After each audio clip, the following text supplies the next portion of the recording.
Hello students, good morning. Once again I welcome you all to another online class. As you know, presently we are dealing with Girish Karnad's play Tughlaq. So far we completed up to scene number 3. And of course now in this class I am going to talk on scene number 4. This scene also opens in one of the chambers of the palace. You have a couple of characters here in this chamber. But first, we could see Shihabuddin, who is reading a letter. If you could remember, in the last period I told you that Muhammad bin Tughlaq, before leaving for the battlefield, assigned the responsibility of the state affairs to Shihabuddin, and in the absence of Muhammad bin Tughlaq, Shihabuddin has a complete control over the state affairs. So now our focus is on Shihabuddin. Right in the beginning of this scene, he is reading a letter, and while reading this particular letter, there was an announcement that the queen mother, that is the stepmother of the Sultan, is going to enter. As soon as the stepmother comes there to the chamber of Shihabuddin, first of all Shihabuddin greeted her, praised her a lot. Moreover, I would say he adulated her. In return, the lady also did the same thing and appreciated the efforts put in by Shihabuddin in order to manage the state affairs, especially in the absence of Muhammad bin Tughlaq. But when the interaction was going on between the two, Shihabuddin gave certain credit for the successful handling of the state affairs to Wazir Nazib, and probably this was not really liked by the lady. The queen mother, that is the stepmother, was not pleased by when Shihabuddin gave certain credit to Wazir Nazib for his successful attempt of handling the home affairs. Anyhow, both of them were trying to convince each other for their own political stand, and at that time there is the entry of another character in the play, that is Ratan Singh. His arrival is also announced. Ratan Singh tells Shihabuddin that Sultan is back home, and presently he has gone to see the Wazir Najib, and probably they are discussing something very important related to the state affairs of the Sultanate. The stepmother again objected, and she expressed her dislike and disappointment for Muhammad bin Tughlaq's secret return from the battlefield. In fact, the lady did not know the reason, and probably she is also not briefed by any about the developments there on the battleground. But now Ratan Singh has informed Shihabuddin, and of course the Queen Mother, that Sultan has already come back to the city, and the Wazir, that is Najib, and the Sultan both are discussing some very important political affairs. Ratan Singh also added a few more things about the state affairs, and Ratan Singh told that the Sultan is very much affected by the death of Sheikh Imamuddin, and hence he could not inform the stepmother about his return from the battlefield. Now you see here, we are just reported about the death of Sheikh Imamuddin. Here you understand the kind of political strategy and diplomacy of Muhammad bin Tughlaq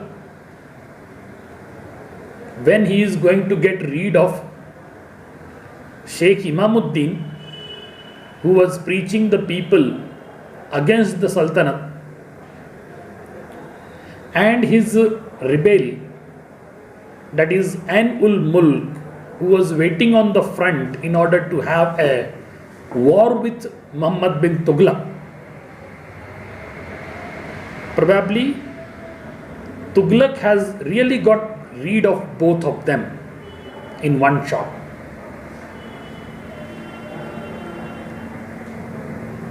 Ratan Singh has informed the stepmother and Shihabuddin about the killing of Sheikh Imamuddin in the battlefield.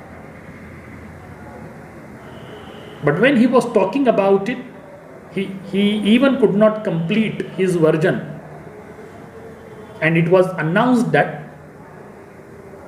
the Sultan has already arrived there soon after. He tells them about the death of Imamuddin, and the Sultan also informed his stepmother that the sight of the killing of Imamuddin was really a very terrible one.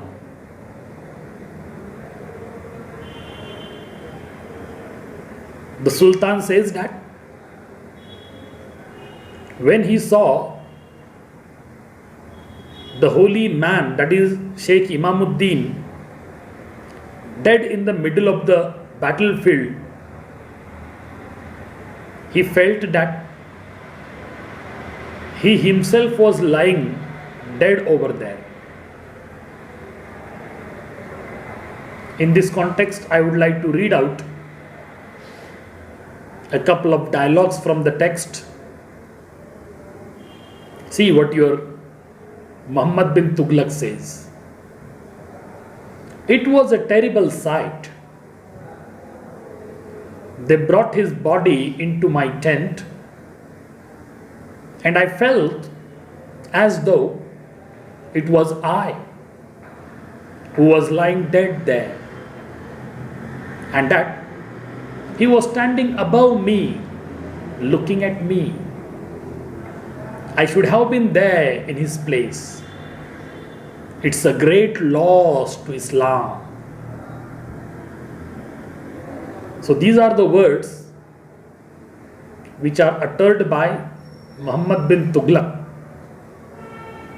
for the demise of Sheikh Imamuddin. Now you just go back to the past. Muhammad bin Tughlaq was very well familiar with the fact that this Sheikh Imamuddin is going to be a danger for the state, and he was constantly creating a kind of upsurge in the mind of the people of the state against the Sultan. Probably Muhammad bin Tughlaq was very well determined long back that he wanted to get rid of Sheikh Imamuddin. But since this Sheikh Imamuddin was a holy man, the people or the subject of the state liked him very well. So killing Sheikh Imamuddin as a political killing would have gone against Tughlaq, and maybe there would have been a rebellion in the mind of orthodox people of the state. And that's the reason that Muhammad bin Tughlaq very systematically handled the situation, and now he is successful on both the fronts. One, he could get rid of Sheikh Imamuddin not by his own hands, but he is no more now because of Ain-ul-Mulk and his army. What actually happened over there in the middle of the battleground is also a very interesting fact related to this development. And see how ridiculous expression is made by Muhammad bin Tughlaq here. Even though Ain-ul-Mulk killed Sheikh Imamuddin, instead of punishing the rebel Ain-ul-Mulk, Tughlaq has left him free. And that is something really very ridiculous and laughable.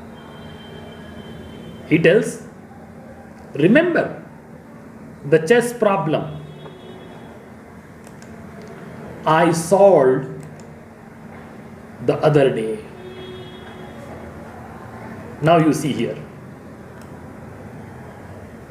I think when I discussed about this particular situation that arose earlier, and when Muhammad bin Tughlaq was shown playing chess, that time only he has announced that he has solved a very big problem in the chess, which was not even solved by the great masters of chess. Now we got an evidence that whatever diplomacy was going on in the mind of Muhammad bin Tughlaq, it is proved now that he wanted to kill Sheikh Imamuddin by the hands of another enemy, that is Ain-ul-Mulk, and that really happened. He said he liked it, then looked harder for a couple of minutes and said, I quote, "No, there is a flaw here." And he actually showed me where I had gone wrong. Think of that. I had spent days on that wretched problem, and he spotted a flaw within a half minute. I had to forgive him. As I told just before, that Sheikh Imamuddin was killed by the hands of Ain ul Mulk and his army. And of course, Muhammad bin Tughlaq had no direct hand in this particular case.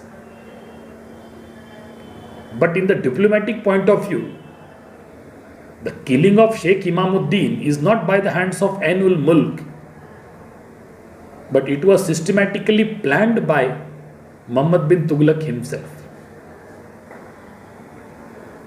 Muhammad bin Tughlaq took the advantage of the close resemblance of Sheikh Imamuddin. Actually, Sheikh Imamuddin has a close resemblance as far as the face structure or the body is concerned.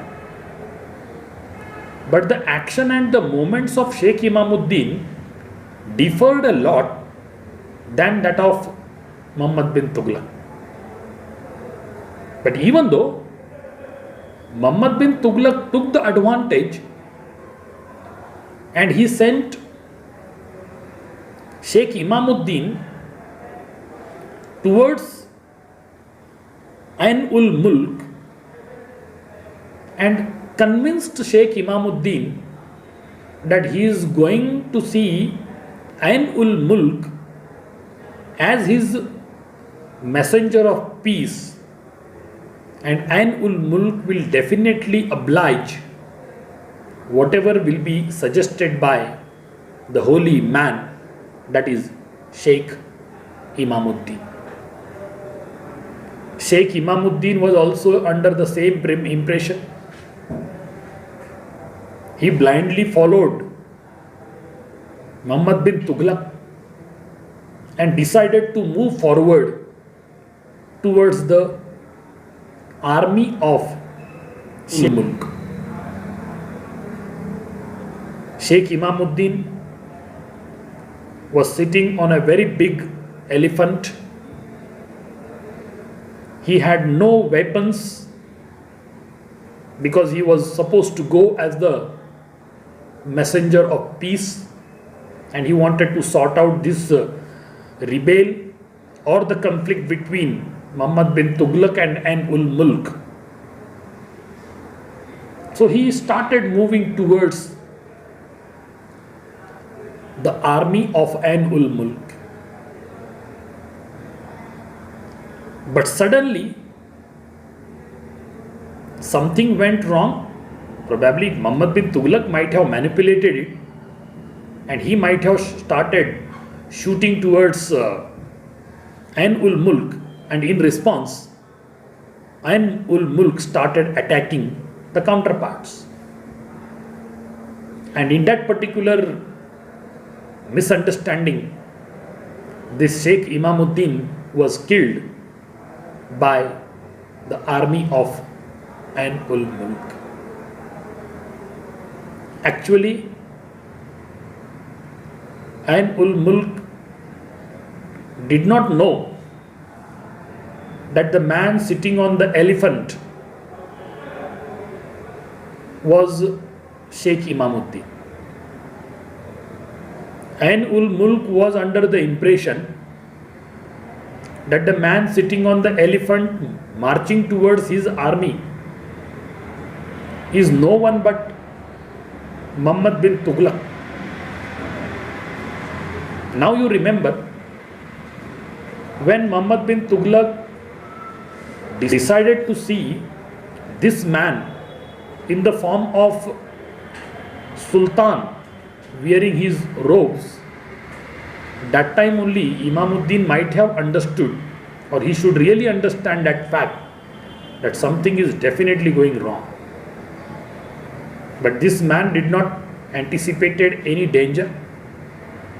Ultimately, Ain-ul-Mulk thought that whosoever is sitting there on the elephant is no one but Sultan Muhammad bin Tughlaq, and he targeted the man sitting on the elephant. As soon as the battle broke out, Sultan, that is in reality Imamuddin, was no more. At that time, Muhammad bin Tughlaq hid himself somewhere behind the hills, and he did not really come to the actual picture where the battle was really going on. In fact, Tughlaq wanted this to happen. Moreover, I would say it was systematically pre-planned by Muhammad bin Tughlaq that this holy man should be killed by the hands of Ain-ul-Mulk, so that his subject and the other orthodox sardars of his court, amirs of his court, will never make an allegation that Muhammad bin Tughlaq is really responsible for the assassination of Sheikh Imamuddin. So this is the actual development which is just reported to us all. Actually, it is very difficult to create the battle scene on the stage, and that's the reason all these developments which took place over there on the battlefield were reported to us. But here I would like to talk about Ratan Singh, who is an important character in the play, and his remarks about Sultan. Ratan Singh calls Sultan as an honest scoundrel. See the compliment given. Ratan Singh calls the Sultan as an honest scoundrel. And he adds on, the Sultan murders a man calmly and then actually enjoys the feeling of guilt. Definitely, Ratan Singh is talking in the context of Sheikh Imamuddin, who is recently murdered. Sheikh Imamuddin, who continuously gave a several number of speeches against the Sultan and tried to create a kind of rebel in the mind of the subject of his state. And the Sultan wanted to get rid of him, no doubt about it. But how systematically the Sultan manipulated this, that is really praiseworthy. Of course, we should not really appreciate something wrong, but here I am talking about the political strategy adopted by Muhammad bin Tughlaq. And the statement made by, or the dialogue uttered by Ratan Singh highlights on the character of Muhammad bin Tughlaq. When Ratan Singh says, the Sultan murders a man calmly and later he enjoys the feeling of guilt. He poses to be impartial, but levies such heavy taxes on the farmers, and the farmers prefer to starve than to pay the taxes. He also add on a few more things when he says, both Hindus and Muslims die of hunger with absolute impartiality. Because Muhammad bin Tughlaq says one thing and does another thing. Publicly he says that all the people of his subject, whether they are Hindus or Muslims, they are all equal to him. But actually they are not. he tells Shihab, that is Shihabuddin, that on his insistence he went to fight, but he was put in front rank of the platoon. And everybody knows, front rank of the army never survives in the battle. So the Sultan, whom he really wanted to finish off, all were sent right in the front rank of the army so that they will be automatically killed in the course of the battle. And that was how Sultan was getting rid of the people whom he really wanted to kill. And I think here we have a couple of examples. One, that of Sheikh Imamuddin, who is the victim of the diplomacy of Muhammad bin Tughlaq, and other, the rebel Ain-ul-Mulk, who is now convicted as the murderer of a holy man called Sheikh Imamuddin.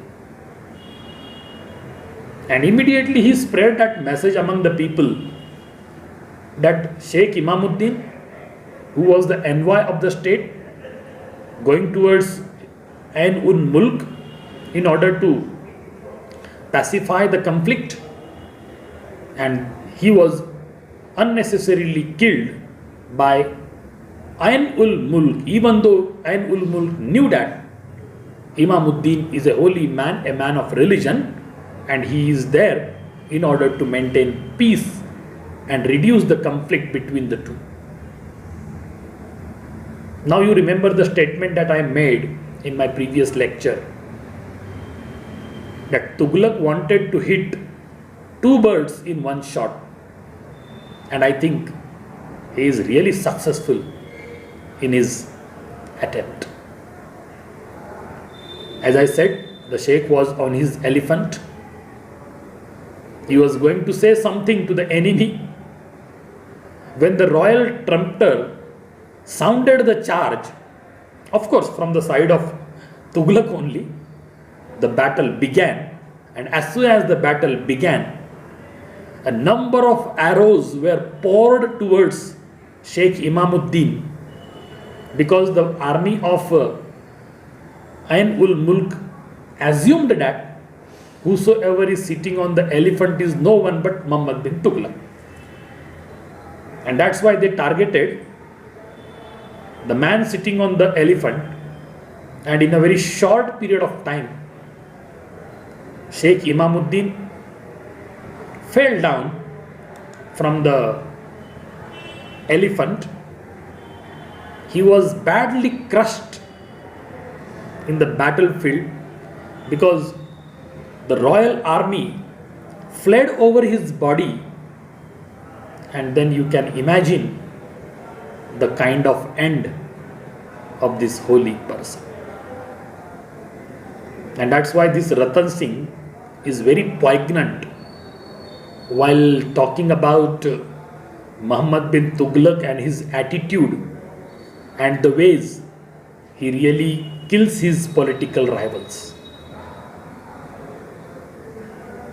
At the time of the battle, as I told earlier also, Muhammad bin Tughlaq was hidden in the hills with a large number of soldiers in order to protect him.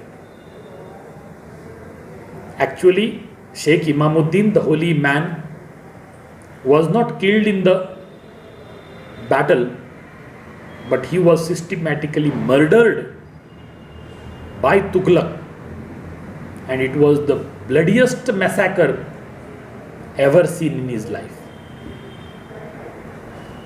Ratan Singh continues the story and tells Shihabuddin that in a few days, the nobles of the court and the important citizens of Delhi are going to hold a meeting, a secret meeting, to discuss the whole affair. And Ratan Singh is trying to convince Shihabuddin that the ways of Sultan are not going on the right direction, but he should be stopped, he should be prohibited to do all that some or the other time. So he requested Shihabuddin to join hands with him and attend that secret meeting, of course, which is also against the Sultan. And this man, Shihabuddin, agrees to attend the meeting. They think that Shihab will definitely join the meeting and he won't be a silent observer of all these happenings, especially the plot of the murder of the holy man. So this is the development that we could see in this particular scene. This scene throws light on the crooked ways of the Sultan.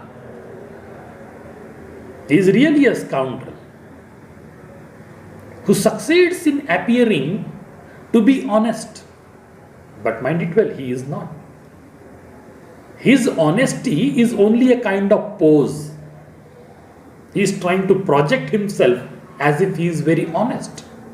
But as a matter of fact, he is not an honest man. He poses that he favors the Hindus. But this is not impartiality. It is merely a policy of divide and rule which was implemented by Muhammad bin Tughlaq in his time, and that was how he was really looking at his political enemies, getting rid of them in a very systematic manner. So this is the end of this scene, and maybe in my next class I will talk about scene number 5. So thank you very much.